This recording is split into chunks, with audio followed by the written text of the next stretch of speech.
Hi, I'm Harry. And I'm Charles.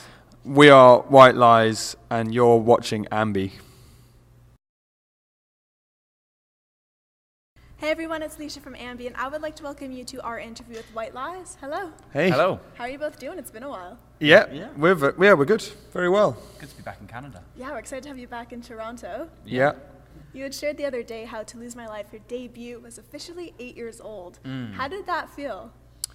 Well, it gets 1 year older every year, I'm led to believe. So the feeling is kind of... I think when it's 10 years old, that'll feel... A milestone. Quite a milestone. Yeah, I mean, Christ, the thought of being in this band, doing this for 10 years is amazing. I don't think any of us would have considered that as an option, really. When we started, we would have never thought that would happen. Yeah.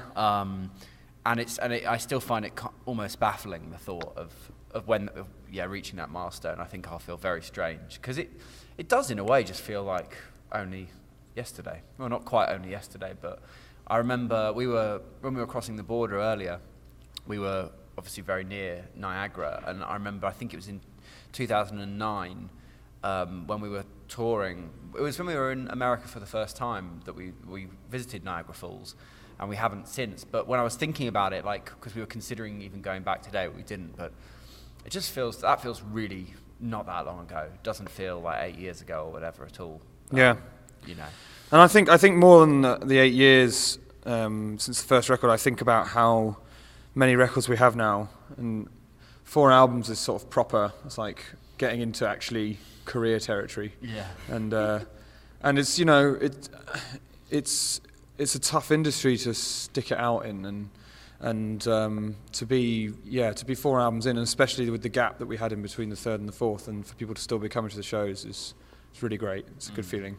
Let's talk about that new record, Friends. Congratulations on its release. Thank you. Very much. You're very welcome. The band members are, of course, very close friends, I'm assuming by now. So with the title Friends being in such close corners all the times, I have to ask, what are some habits or quirks you have learned about one another? Well, we can probably just talk about Jack, because he's not here, really. That's dish it that's all. probably the fairest thing to do. Jack's quirks, what we've learnt about during touring, he doesn't do it as much as he used to, I don't think. But Jack, we used to always be aware of Jack's phenomenon to have what we called a bag explosion, which means that Jack was kind of physically and mentally unable to lay a suitcase down in a hotel room or a dressing room and simply take a couple of items from it that he needed or wanted. Like, his entire bag would just Yeah, to unpack it or put everything completely everywhere. kind of be everywhere within moments of arriving in a hotel. That's called the big explosion? That's called Jack's bag explosion. I like that. I think he's kind of got a little bit... we haven't shared rooms in a while, so I'm not sure, but I imagine maybe it still happens, perhaps to a lesser degree. What else does Jack do?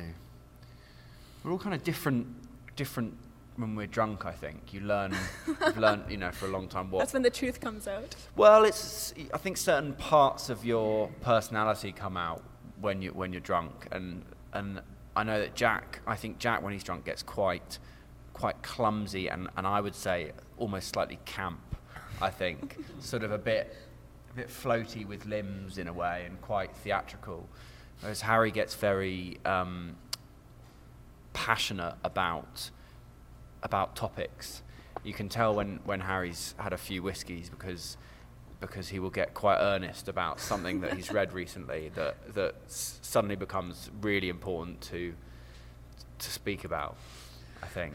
What's your drunk characteristic? I think I get quite affectionate in a sort of slightly sleepy way.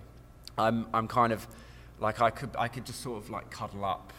If I get to a right point of drunk, I just sort of like find myself. Have you experienced this before? Yeah. Kind of doing a bit. Yeah, sort of. I have. Charles doesn't get very drunk that often, though. No, it's true. It's quite unusual. It takes quite a lot. I think I get sort of very like full and just a bit like before I get drunk. Like, if I have 6, it would probably take 5 or 6 pints to get quite drunk, and way before that I'd just be like, I can't have any more liquid.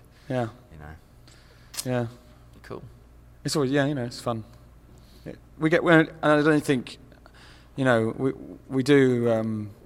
After all that, we do definitely get on with each other. We are good friends for sure.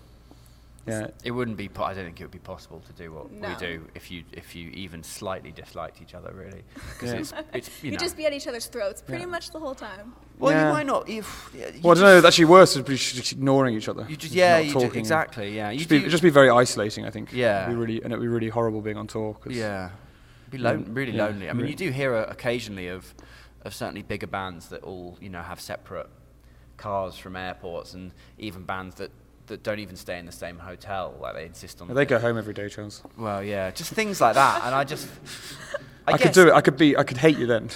If we're still getting private jet home every night, then I'd be all right. I Be all right guess with so. Yeah. That's But- the exception. Yeah. Yeah. Okay. All right. Deal. Yeah. We're only allowed to hate each other when we can get private jets home every Yeah, night. exactly. Okay. Something very cool is that this record has a nomination, or you can vote for it to be the Best Art Vinyl Award, and the artwork is just absolutely amazing. This isn't the first time that one of your records has been nominated for this. So you guys big vinyl lovers, because the vinyl always looks so cool. I think we are, but I think on top of that, we are also lovers of great artwork. And obviously it looks best on the vinyl because it's biggest, but that's our focus first and foremost when we think about what we're going to do for the album cover. It's like making it something really cool. And yeah, and we're very lucky. We work with a great design company in London, and they really help us out with a lot of that. And on this record, like we kind of had an idea for the cover. There was an artist that Charles had seen who'd painted these amazing paintings that some of which had made their way onto these really beautiful bottles of mezcal. And we kind of knew that we wanted something a bit like that. And actually, truth be told, we wanted that. But I think he'd already started work, or they'd already licensed his work for a couple of other bands, so they didn't really want to do it with anyone else. And so we kind of went from there. That was a starting point, and we thought a lot about the colours and thought a lot about the way those pieces looked. And Big Active came up with a few ideas, and that's how we ended up with the maze. But yeah, it's quite a long process, but it's just refining it really, and we enjoy that very much. It's really exciting to get something good together. Yeah. For your personal vinyl collections, is there one that you treasure the most? I don't have a huge vinyl collection. I tend to only now buy or own vinyl of my absolute favourite records. So I probably maybe have 40 or 50, something like that. Really not much. But out of them, we've played with the Arcade Fire a few times.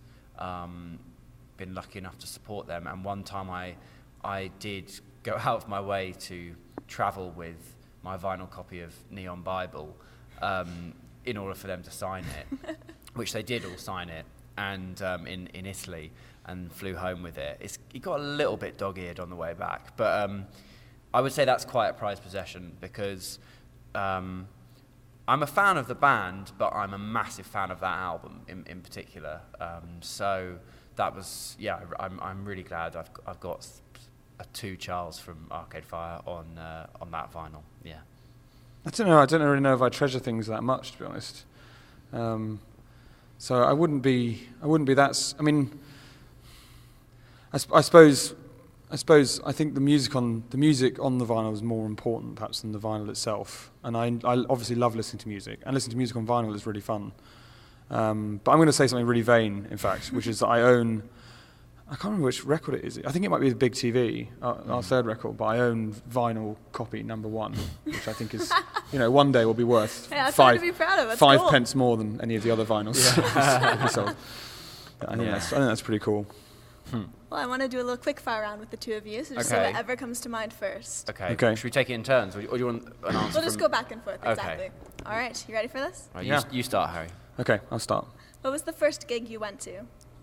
I think it was probably WOMAD Music Festival in the UK with my parents and my family. Oh, me.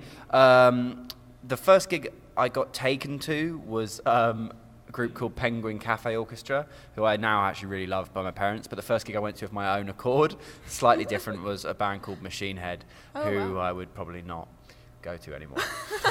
How things change. Well, I like heavy metal music, but perhaps not quite that style anymore. What's the worst job you had growing up?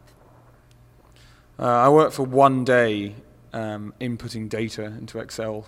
It was quite good money actually, but I think that solidified in me that I'd never really want to work in an office. I remember, it's not really a proper job at all, but I remember my parents there was only ever one task that they wanted done in order to have like a little bit of extra pocket money, like £2-3, and it was they had these really quite hideous, they've got rid of them now, like copper jelly molds, like Jello molds, that they had like hanging in their kitchen. Really weird. And whenever it was like, oh, I really want £2 to go and do this or that, it was like, well, you have to polish the jelly molds. It's like, really weird, Charles. Yeah.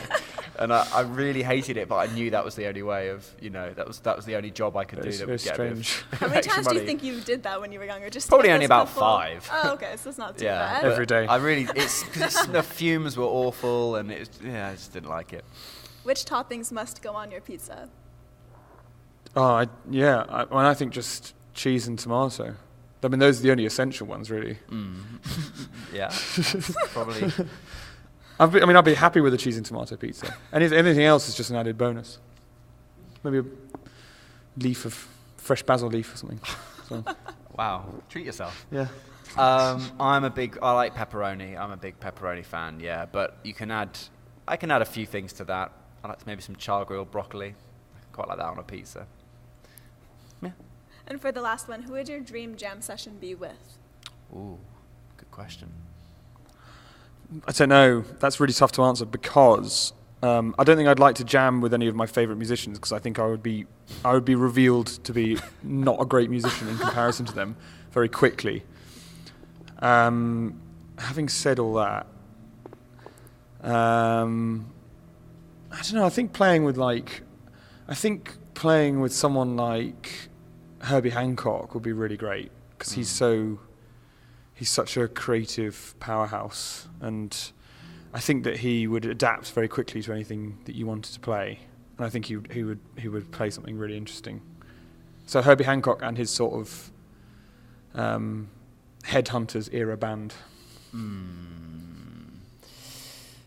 Jamming. The thing is it's got to be with a full band because I think that jamming just bass and drums kind of wears thin a bit quickly.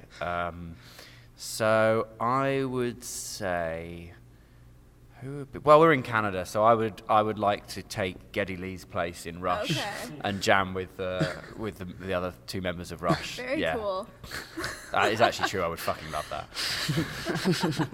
Then to wrap everything up, is there anything you want to leave with all of your fans who will be viewing the interview? Any parting words?